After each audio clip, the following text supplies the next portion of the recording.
The sun has long since surrendered to the horizon, and the cold has begun to seep through your damp wool cloak, a chill that feels less like weather and more like a presence. Every rustle in the undergrowth, every snap of a twig beneath the canopy of ancient trees sounds like a threat. The world has shrunk to the narrow, muddy track beneath your worn leather shoes and the impenetrable wall of darkness on either side. Your shoulders ache from the weight of your small bundle, and your feet, numb and heavy, protest each step. It has been hours since you've seen another soul, hours since the sky was anything but a bruised purple fading to black. This is the time when the stories your grandmother told you feel most real tales of things that hunt in the moonless dark, of spirits that lead travelers astray. Your mind, weary as it is, clings to these fears, amplifying every sound into a certain danger. You pull the coarse wool of your cloak tighter, the familiar scratchy scent a small, inadequate comfort. The journey was meant to be shorter, the next village reachable by sunset, but the autumn rains had turned the road into a greedy, grasping mire, stealing time and strength with every step. Now you are caught. Caught between a place you have left and one you have not yet reached, with only the vast, indifferent wilderness for company. Hunger is a dull, persistent ache in your belly. Thirst is a dryness in your throat. But it is the exhaustion that truly threatens to undo you. It is a weight on your eyelids, a weakness in your knees, a voice in your head that whispers of the false comfort of simply stopping, of sinking down into the damp leaves and letting the forest take you. It would be so easy to give up. And then you see it. At first, it's just a smudge of golden, flickering light in the distance. So faint you think your tired eyes are deceiving you? You stop, holding your breath, and stare into the oppressive dark. There it is again, a tiny, unsteady pulse of warmth in the immense cold, a tavern or an inn. It doesn't matter what it is called, it is a human light, a fire, shelter. And with that single thought, a fresh wave of energy, born of pure desperation and profound relief, floods through you. Your pace quickens, your feet finding a new resolve. The mud seems less determined to hold you back. The light grows, transforming from a distant star to a definite glow, outlining the dark shape of a building against the trees. It promises everything you ache for right now: warmth, shelter, a respite from this weary journey. The thought of a hearth, of a cup of hot ale, of a bowl of something savory, is so powerful it almost brings tears to your eyes. As you draw closer, the sounds of the forest recede, replaced by a low, human hum. You can distinguish the murmur of voices, a sudden burst of laughter, the faint, high notes of a fiddle. The smell of wood smoke, rich and comforting, reaches you, and beneath it, the scent of roasting meat and spilled ale. The primal fear of the dark woods begins to melt away, replaced by the deep, instinctual pull towards fire and fellowship. You are a moth drawn to this solitary flame in the vast emptiness of the night. But as you stand before it, hidden in the final few feet of shadow, a different kind of fear, a quieter, more human fear, begins to prickle at your skin. The building is larger than you thought, its timber frame dark with age, its thatched roof heavy and thick.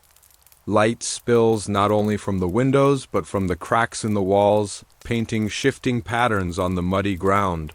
You can feel the low, steady thrum of voices through the wood of the door. What dangers wait for a woman alone inside that warm, golden light? The wolves of the forest are simple creatures, but the men inside that room are not. You take a deep, steadying breath, your hand hovering just inches from the rough, splintered wood of the door, gathering the last of your courage. You have survived the road. Now you must survive the inn. Your fingers, numb with cold, close around the heavy, cold iron of the door latch.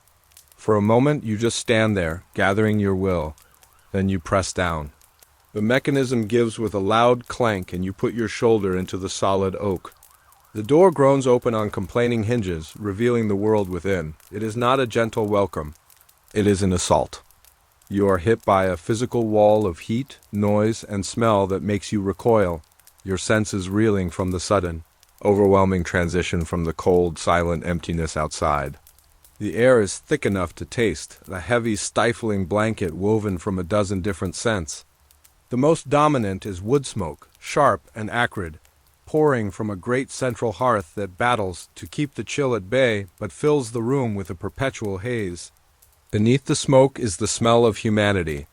It is the sour, pungent odor of sweat from bodies that have worked hard and haven't seen fresh water in days. It's the damp, animal smell of wet wool cloaks steaming by the fire. And mingling with it all is the sweet, yeasty aroma of spilled ale that has soaked into the wooden tables and the very rushes strewn upon the packed earth floor. And the noise. It is a deafening, chaotic roar, a single monstrous voice made of 100 smaller ones. Men are shouting to be heard over one another, their voices deep and rough. There are bursts of sudden, loud laughter, the sharp clatter of wooden cups or pewter tankards slammed down on tables, the scuff and stomp of heavy boots on the floor.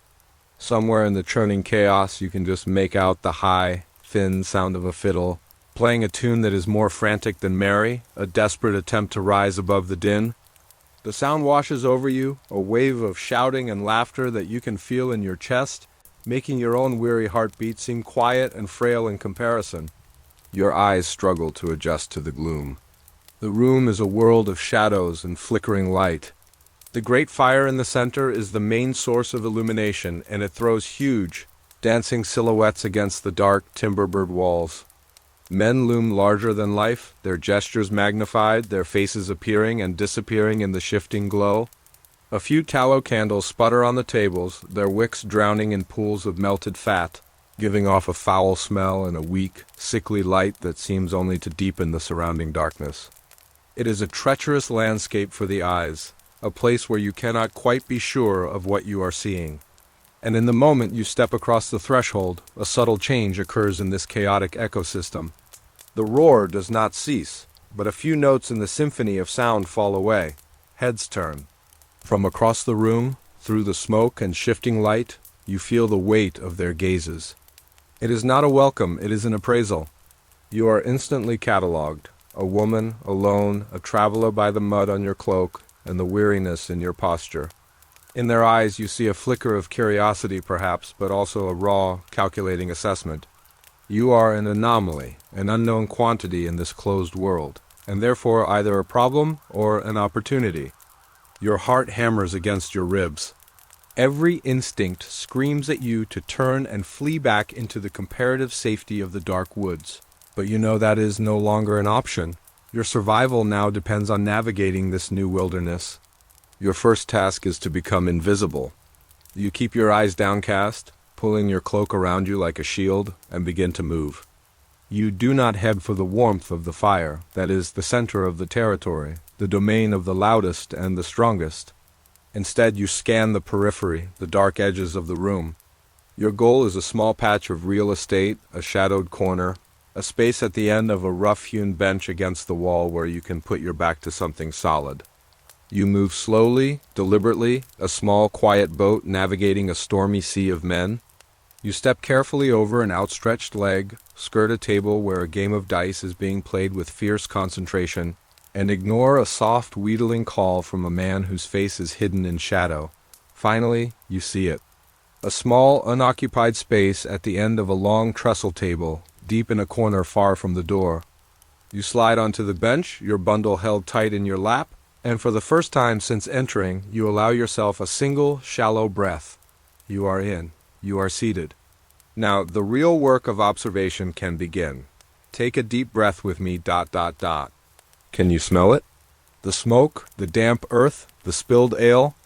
Of all the senses we've explored so far, which do you think would be the most difficult for you to adjust to? I'd love to read your thoughts in the comments. It's in these small details that the past truly comes alive. Now, let's find our way through this crowd ... From your corner, you begin to watch, to listen, to learn the rhythms of the room, preparing for your next move. From the relative safety of your corner, you watch the room breathe. The initial shock has subsided, replaced by a deep, weary calm. You've noted the loudest groups, the quietest loners, the pathways people take between the fire and the door. Now, a more immediate need asserts itself: thirst. A profound, road-weary thirst that water alone cannot quench. Your body craves not just liquid, but substance. It craves ale. To order a drink is also to make a statement.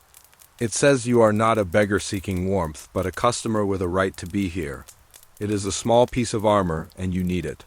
Your eyes find the woman who seems to be the center of the tavern's gravity, the one dispensing the ale. It is time to approach her. Before you move, you think about what you are asking for.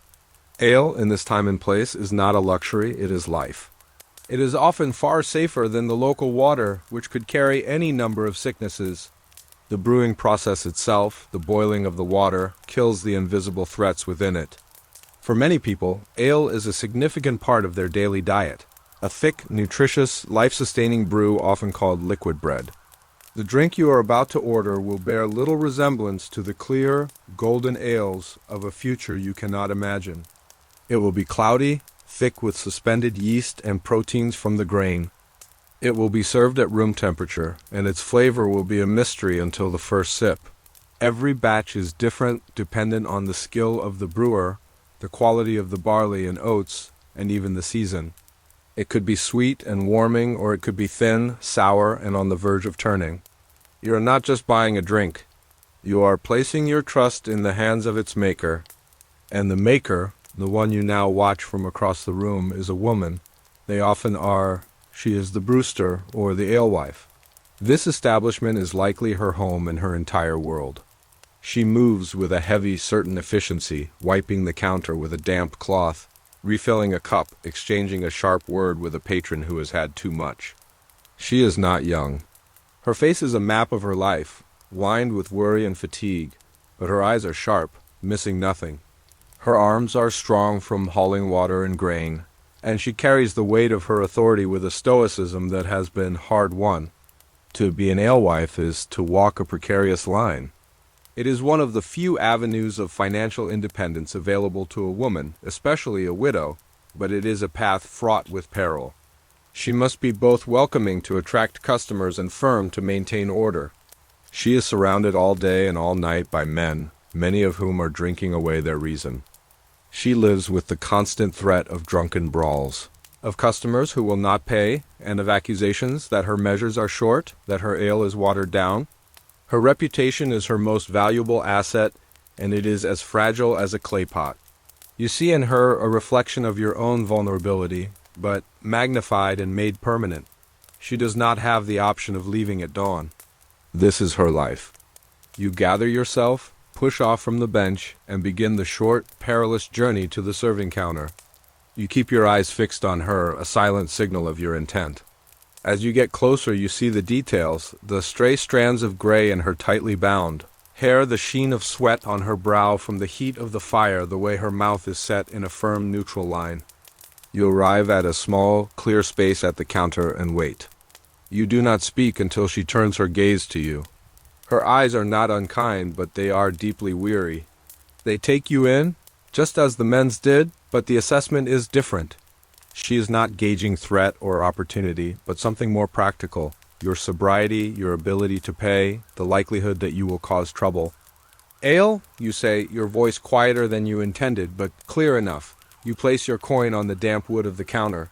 It is a small, thin silver piece, carefully extracted from the pouch tied deep within your clothes. It represents miles of walking, hours of work you have yet to even begin. She nods once, her eyes glancing at the coin before she takes a cup from a shelf behind her. It is not made of glass or pewter, but of dark, hardened leather, a type they call a jack. It is stitched up one side and coated with pitch on the inside to make it waterproof. It is dented and stained, a veteran of 1,000 drunken nights. She turns to a large wooden barrel, inserts a spigot, and fills the jack with a practiced turn of her wrist. The ale that pours out is a murky, brownish color, and it does not foam. She slides it across the counter to you. It makes a soft, solid sound as it lands. Your fingers close around its familiar, worn texture. For a brief second, your eyes meet hers again. In that shared glance, a silent acknowledgement passes between you. An understanding of what it is to be a woman in this place, in this world. A silent wish for safe passage. You carry your purchase back to your corner as if it were a chalice. The jack is cool in your hands. You lift it to your lips, the smell of malt and something faintly herbal rising to meet you. You take a sip.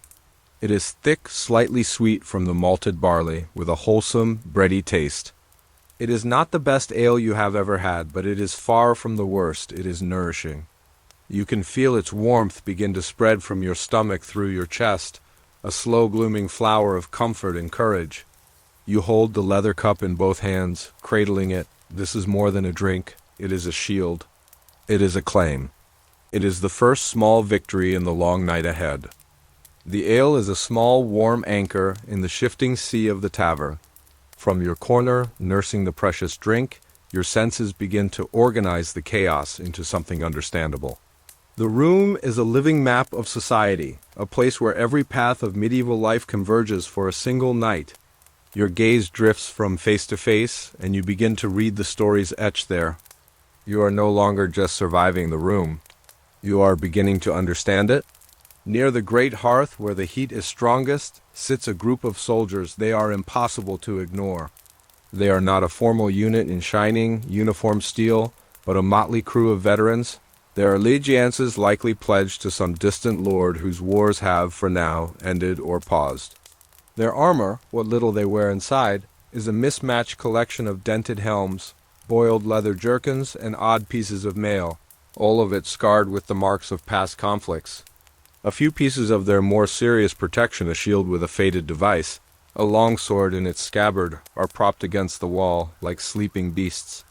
They are loud, their laughter a series of sharp, barking sounds. Between them on the table is a worn leather dice cup. You can hear the rattle of the bone dice, followed by a tense silence, then a roar of victory or a groan of loss. They drink deeply, not with the slow pace of a weary traveler, but with a fierce thirst, as if trying to wash away memories. In their eyes you see a strange mix of boredom and readiness. They are the keepers of a violent peace and the purveyors of chaos. You are wary of them, of course. Their hands are quick, and their tempers, you suspect, are short.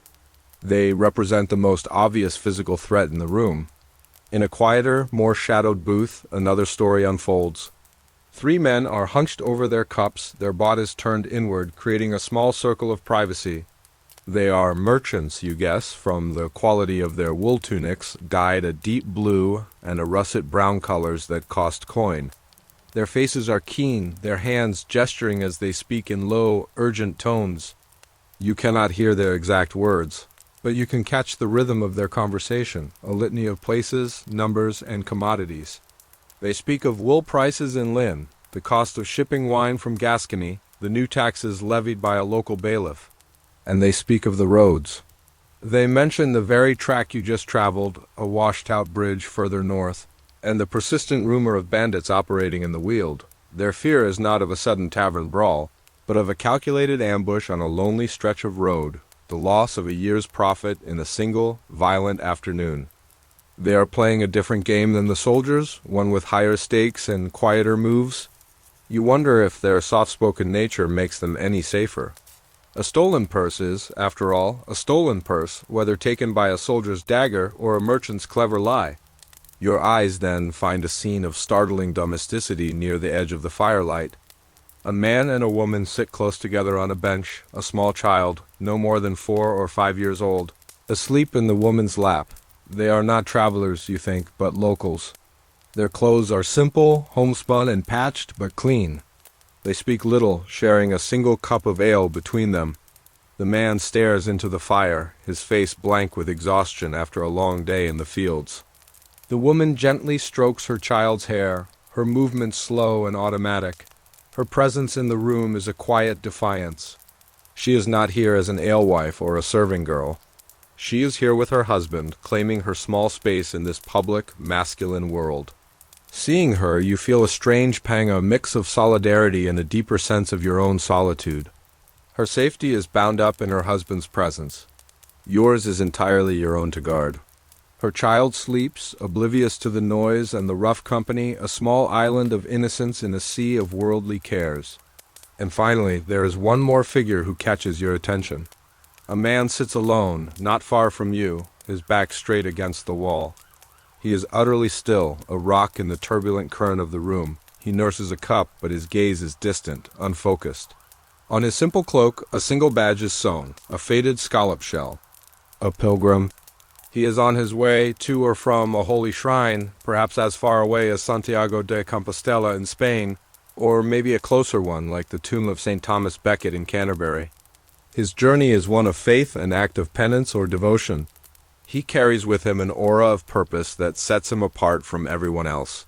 He is in this worldly tavern, drinking its ale and breathing its smoky air, but his mind is on the state of his soul and the miles yet to go. He does not speak to anyone, and no one speaks to him. He is a silent testament to the fact that even in a place like this, a place of earthy desires and simmering violence, the sacred can still find a foothold. Look at all these faces, each one carrying a story we'll never fully know. A soldier, a merchant, a pilgrim. Who in this room feels like a friend and who feels like a foe? The art of survival here isn't just about staying warm. It's about reading people. If you're finding this journey into the past a relaxing one, I'd be so grateful if you'd subscribe and join our community of story lovers. Now, our stomachs are rumbling. Let's see what sustenance this place has to offer. The warmth of the ale has settled in your belly, a welcome but lonely heat. It has awakened the deeper, more primal hunger that has been your silent companion on the road all day. The savory smell of cooking, which was part of the overwhelming assault when you first entered, has now resolved into a clear and desperate invitation. Your body, having been given a taste of comfort, now craves more. Food is not just sustenance. On a night like this, it is security. A full stomach is a fortress against the cold and the fear. You know you must eat. You watch the alewife for a moment, seeing her move from the ale barrels to the great black cauldron hanging on a thick iron chain over the fire. That is the source of the smell. That is where you will find your dinner. It is a pottage pot, the heart of the tavern's kitchen, and in many ways the heart of the common diet. It is a meal that is never truly finished and never truly begun. Each morning, the alewife will add fresh water, a handful of oats or barley to thicken it, and whatever vegetables are on hand onions, leeks, perhaps some hardy cabbage or carrots pulled from her own small garden patch out back. If she is lucky, a ham bone or a piece of salt pork might be added to boil for hours, lending its memory of flavor to the mix before being fished out for a more prosperous customer. The cauldron simmers all day and all night, a perpetual stew. What you will be served tonight contains the remnants of yesterday's meal and the day before's. It is a thrifty, practical food, a tapestry of flavors woven over time. There is no menu, no choice. There is only the pottage. You approach the counter again, holding your empty leather jack, and wait for the alewife's attention. Pottage, you say, and push another of your precious coins across the counter. She nods, taking the coin without a word, and turns to the fire.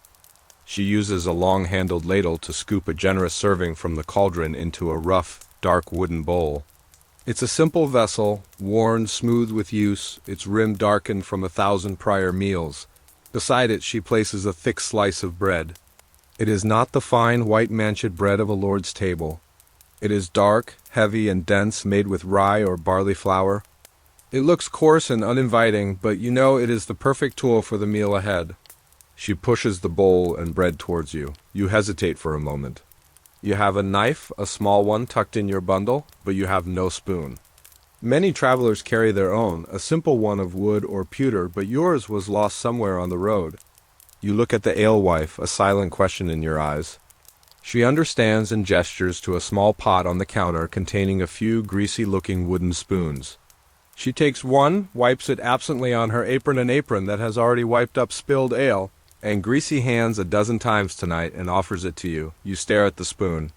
In its small, worn bowl, you see not just a utensil, but a risk. Sickness travels this way. A cough from the man who used it last, a fever he was carrying, could be passed to you. This is the unseen danger of the road, a threat far quieter than a soldier's blade. Your hunger wars with your caution. You make a decision. You shake your head gently, a silent no, thank you, and pick up only the bowl and the bread. The bread will be your spoon. You return to your corner, the warmth of the bowl seeping into your cold hands. You set it down on the bench and tear off a piece of the coarse bread. The pottage is thick, almost a porridge, with visible grains of softened barley and chunks of what might be turnip and onion. There are no signs of meat, but the broth has a savory depth that suggests a bone was once boiled within. You dip the corner of the bread into the stew and bring it to your mouth. The taste is simple, earthy, and profoundly comforting.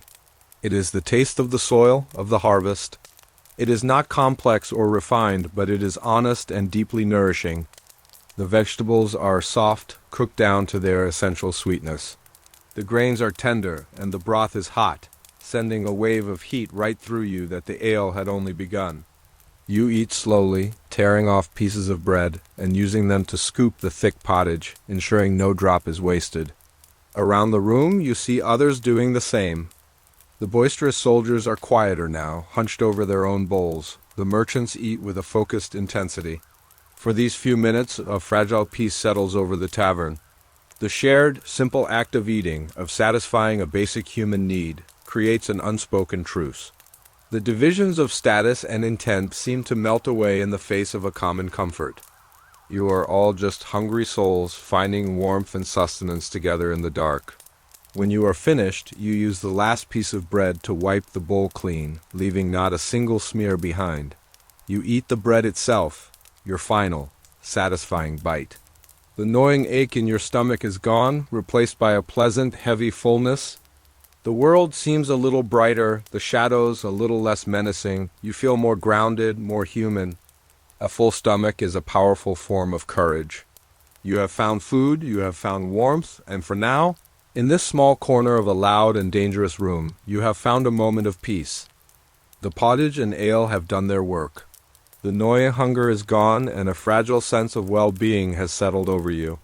But as the night deepens and the fire burns lower, the atmosphere in the tavern begins to change. The initial dull roar of weary men has sharpened into something more volatile. The ale has unlocked different spirits, now not of warmth and comfort, but of recklessness and raw emotion. The laughter is louder, but it has a harder, more brittle edge. The conversations are more animated, punctuated by sudden shouts and arguments that flare up like sparks from the hearth before dying down again. The air, which once felt merely thick with smoke, now feels heavy with unspoken tensions. This is the second act of the tavern's nightly play, and the stakes are getting higher. The fiddler, who had been sawing away at a frantic jig, changes his tune. He senses the shift in the room's mood and moves to capture it. He begins a ballad, his voice surprisingly clear and mournful in a moment of relative quiet. It is a long, winding story of a battle fought generations ago, a tale of a noble lord betrayed, of brothers fighting on opposite sides. The melody is simple and repetitive, a haunting tune that seems to hold all the sorrow of the ages within it. For a few minutes, the song hangs in the air, and the room falls under its spell. The soldiers listen with a grim stillness, their own memories perhaps stirring in the shadows of the song. The merchants look thoughtful, and even the alewife pauses in her work, her gaze lost in the fire. The ballad is a shared piece of the world, a story everyone knows, a reminder of the fragility of life and loyalty. For you, it is a beautiful, aching sound, a moment of shared humanity that briefly makes the room feel less threatening. But the song ends, and the spell is broken. The noise rushes back in to fill the silence, louder than before. Your attention is drawn back to the games. The soldiers' dice game has grown more serious. A small pile of coins glints in the firelight at the center of their table, a prize that seems to grow and shrink with each throw. The clatter of the bone dice inside the leather cup is a sharp, percussive sound, a punctuation mark in the room's noisy grammar. You watch as one man, his face flushed with ale and frustration, slams his fist on the table after a bad throw, his voice a low growl of accusation. Another man laughs, sweeping the coins towards himself. For a tense moment, violence hangs in the air, as tangible as the smoke. The man's hand hovers near the hilt of the dagger at his belt. Then the moment passes. The loser mutters a curse, someone shoves another cup of ale into his hand, and the game continues. But the threat remains, a coiled serpent waiting beneath the table. Not all the games are so fraught. In another corner, two older men, perhaps local farmers, are bent over a board scratched into the surface of their table. They are playing nine men's Morris, a slow, deliberate game of strategy. They move their simple stone counters with quiet concentration, Their world shrunk to the lines and intersections of the board. Theirs is a battle of wits, not of luck, and it is a quiet, steady counterpoint to the chaotic energy of the dice. But as the hour grows later, the darker currents of the tavern become more visible. The drinking is no longer for thirst or comfort. For many, it is now a determined quest for oblivion. Men's movements become clumsy, their speech slurred, and it is in this deepening chaos that you notice another woman. She is not the alewife, and she is not a traveler like you. She wears a dress of a finer cloth than yours, though it is frayed at the hem, its deep red color faded. She moves through the room with a purpose that is both bold and weary. She does not sit in one place, but drifts from one group of men to another, her voice a low murmur, her smile a tool she wields with practiced skill. You see a quick, furtive exchange of coins, a whispered direction, a brief touch on a soldier's arm. She is selling the one thing she has left to sell. Watching her, you feel a complex knot of emotions, a pang of pity for her, a cold fear for yourself. She's as a mirror, showing you another possible fate for a woman without the protection of a husband or a home. Her presence makes your own solitude feel sharper, more dangerous. You instinctively pull your cloak tighter, make yourself smaller in your corner, hoping to deflect the kind of attention she so openly courts. The music is louder now, the laughter sharper. There's an edge to the air that wasn't there before. This is the point in the night where survival becomes less about the cold outside and more about the dangers within. What part of this scene would make you most uneasy? Share your reflections below. It's always so insightful to see what resonates with you. The hour is now late, and the greatest challenge of the night awaits us, finding a place to sleep. The tavern is beginning to surrender to the night. The minstrel has packed away his fiddle, the dice game has dissolved into a few slumped, sleeping figures, and the fire has been banked, its cheerful roar reduced to a sullen orange glow. The alewife moves with a bone-deep weariness, collecting empty cups and making it clear with her silence that the time for revelry is over. For you, exhaustion is no longer a gentle suggestion, but a crushing weight. Your eyelids feel as heavy as stones, and every muscle in your body aches for release. It is time to face the final, and perhaps greatest, challenge of the night, finding a place to lay your head. There is no fantasy here of a private room, a clean bed, a door that locks. Such comforts are for the very wealthy, for lords and rich abbots, not for an ordinary traveler. You know what to expect. You approach the alewife, who now stands guard by the dying fire, and hold out your last coin for the night. It is the fee for a sleeping space. She takes it with a simple nod and gestures with her head towards a dark, narrow staircase in the corner of the room. "The loft," she says, her voice flat with fatigue. The word is an instruction, not an invitation. You make your way to the stairs. They are more like a steep ladder, the wooden rungs worn smooth and bowed in the middle from centuries of use. You pull yourself up, your bundle clutched tightly, and emerge into the darkness of the upper floor. It is a long, low-ceilinged space that runs the length of the tavern below. There are no walls, no partitions. It is one single communal room. The only light comes from the moon, a sliver of cold, white light filtering through a single, small window at the far end, illuminating a haze of dust motes dancing in the air. The floor is nothing more than rough-hewn planks, and covering them is a thick layer of straw. This is the bed, for everyone. The smell is the first thing that hits you, the dry, dusty scent of old straw, mingled with the faint, sour smell of sweat and unwashed bodies. It is the scent of shared, transient poverty, and you are not alone. Dotted across the floor are lumps and mounds of sleeping humanity.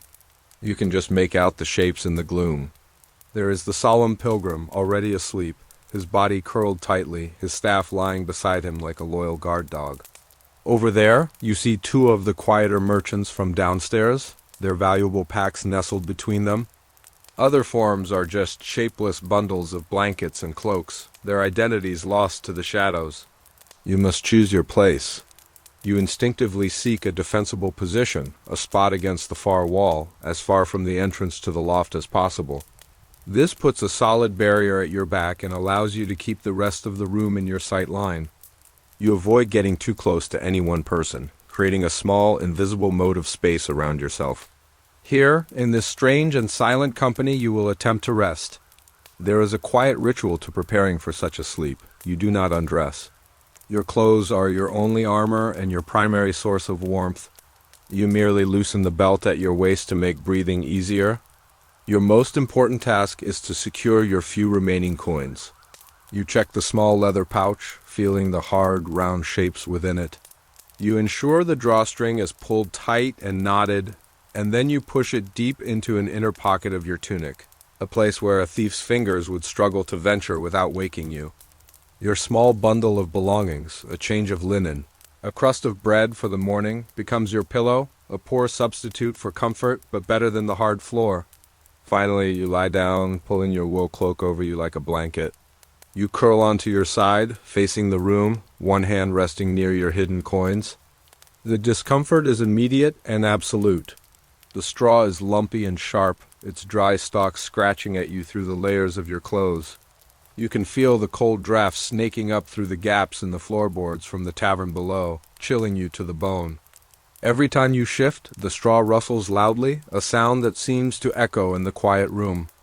You close your eyes, praying for the oblivion of sleep, but it is then that the true nature of the room reveals itself.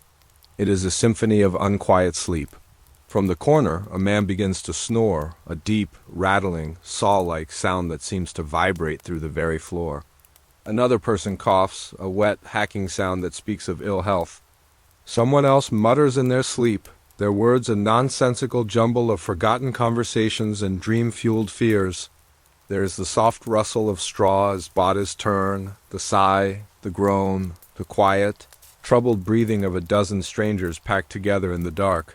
This is not a restful environment. It is a state of high alert. Every sound is a potential threat. Was that the sound of someone shifting closer to you? Was that a footstep on the stair? Your mind, though exhausted, refuses to fully shut down. Sleep, when it comes, is not a deep, peaceful dive into darkness. It is a shallow, fitful thing. You drift for a few minutes, only to be jolted back to semi-awareness by a particularly loud snore or a sudden movement nearby. You lie there for what feels like an eternity, suspended in a liminal state between waking and sleeping, your body aching for rest while your mind stands guard. This is the raw, uncomfortable truth of travel. It is the price of a roof over your head. It is not about comfort, but about endurance. You are simply waiting in the cold and the dark, surrounded by the breathing, coughing, dreaming bodies of strangers for the first gray light of dawn. It is not a sound that wakes you, but a change in the quality of the darkness. The absolute, oppressive black of the loft has begun to yield, fading to a soft, watery gray. A thin, pale light, the very first hint of dawn, is filtering through the grime of the small window and in faint lines through the cracks in the timber walls. The air is cold and still. The symphony of snores and coughs has quieted, leaving only the sound of your own soft breathing and the distant, gentle rustle of someone else beginning to stir. For a moment you lie perfectly still, simply observing this slow, quiet birth of a new day. The night is over. You push yourself up slowly, every muscle protesting. A deep, dull ache has settled into your hips, your shoulders, your back, a physical memory of the hard floorboards and the lumpy straw. You are stiff and cold, and the sleep you managed to find was a thin, ragged blanket that offered little real warmth or rest. But as you sit up, a profound sense of relief washes over you, so powerful it feels like the returning tide. Your hand goes instinctively to your tunic, feeling for the small, hard lump of your coin pouch. It is there. Your bundle is beside you, undisturbed. A quiet, deep breath escapes your lips. You have survived. You have made it through the night with your person and your meager possessions intact. It is a small victory, but in this world it is the only kind of victory that truly matters.